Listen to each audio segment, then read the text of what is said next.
നമസ്കാരം. 91 ന്യൂസിലേക്ക് സ്വാഗതം.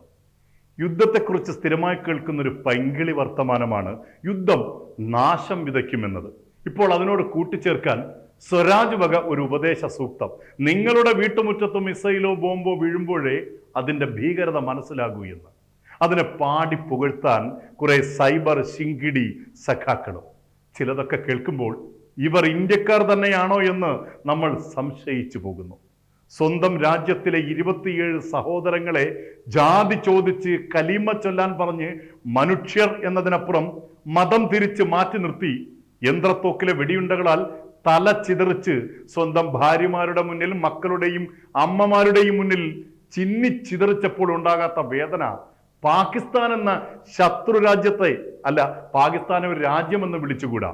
ഒരു വർഗീയ ഭീകര ആൾക്കൂട്ടത്തിലെ തീവ്രവാദ താവളങ്ങൾ ലോകത്തിലെ ഏറ്റവും വലിയ സൈനിക ശക്തിയായ ഇന്ത്യൻ സേന തലങ്ങും വിലങ്ങും യുദ്ധവിമാനങ്ങൾ പറത്തി തന്ത്രപരമായി തകർത്ത് തരിപ്പണമാക്കിയതിൽ ചിലർക്ക് സന്തോഷമില്ല, അഭിമാനമില്ല, ആവേശമില്ല. ചത്തൊടുങ്ങിയത് വർഷങ്ങളായി കാട്ടിൽ തപസിരുന്ന മുനി ശ്രേഷ്ഠന്മാരല്ല. ഇന്ത്യ എന്ന മഹാരാജ്യത്തെ തകർക്കുവാൻ കണ്ണും മിഴിച്ച് യന്ത്രത്തോക്കുകളുമായി ഊഴം കാത്തിരിക്കുന്ന കൊടും ഭീകരരാണ്. അവർക്ക് സർവ്വ പിന്തുണയും നൽകുന്ന തീവ്രവാദ കുടുംബാംഗങ്ങളാണ്.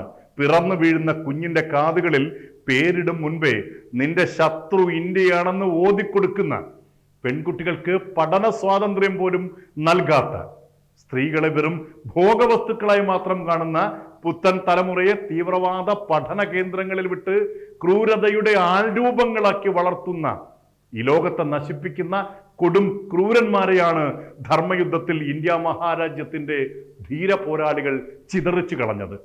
ഇത്രയും കാലം സമാധാനം സമാധാനം എന്ന് വിളിച്ചും പറഞ്ഞ് നമ്മൾ ക്ഷമിക്കാവുന്നതിനേക്കാൾ കൂടുതൽ ക്ഷമിച്ചു, സഹിച്ചു.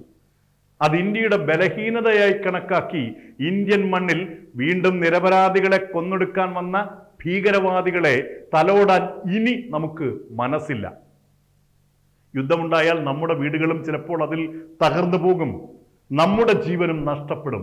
പക്ഷേ പാകിസ്ഥാൻ എന്ന തീവ്രവാദ രാജ്യത്തെ തകർത്തു തരിപ്പണമാക്കിയാൽ ശേഷമുള്ള ഇന്ത്യ അല്പം കാലതാമസം എടുത്താലും അതിശക്തമായി സമാധാനമായി മുന്നോട്ട് തന്നെ പോകും.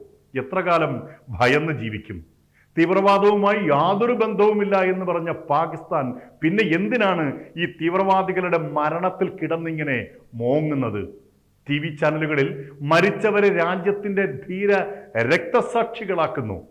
പാകിസ്ഥാൻ സൈന്യം ചത്തവർക്ക് ഔദ്യോഗിക ബഹുമതികൾ നൽകുന്നു. പാകിസ്ഥാൻ പോലീസ് തീവ്രവാദികളുടെ ശവങ്ങൾക്ക് അവസാന സല്യൂട്ട് നൽകുന്നു. മതപണ്ഡിതന്മാർ മയ്യത്ത് നമസ്കാരത്തിന് നേതൃത്വം നൽകുന്നു. ഇതൊക്കെ മാധ്യമങ്ങളിലൂടെ കണ്ടിട്ട് നമ്മുടെ രാജ്യത്തുള്ള ചിലർക്കൊക്കെ ഇപ്പോഴും പാകിസ്ഥാനോടാണ് കൂറ്. സമാധാനം, ശാന്തി, ഭീകരവാദികൾ അവർക്ക് വെള്ളരിപ്രാവുകൾ. ഇതിവിടെ നിർത്തിക്കോണം. ഈ നാട്ടിൽ ജീവിക്കുന്നവർ ഈ നാടിനു വേണ്ടി ജീവിക്കണം. മതവും രാഷ്ട്രീയവും ഒക്കെ നമ്മൾ മനുഷ്യർ നമ്മുടെ നേട്ടത്തിനായി നിർമ്മിച്ച താത്കാലിക സംവിധാനങ്ങൾ മാത്രം. രാജ്യമെന്നത് സുസ്ഥിരമായ നമ്മുടെ ഹൃദയ വികാരമാണ്. അത് മാത്രമാണ് സത്യം. ജയ് ഹിന്ദ് എന്നത് കേവലം ഒരു മുദ്രാവാക്യമല്ല, ഓരോ ഇന്ത്യക്കാരുടെയും ജീവശ്വാസമാണ്. ജയ് ഹിന്ദ്.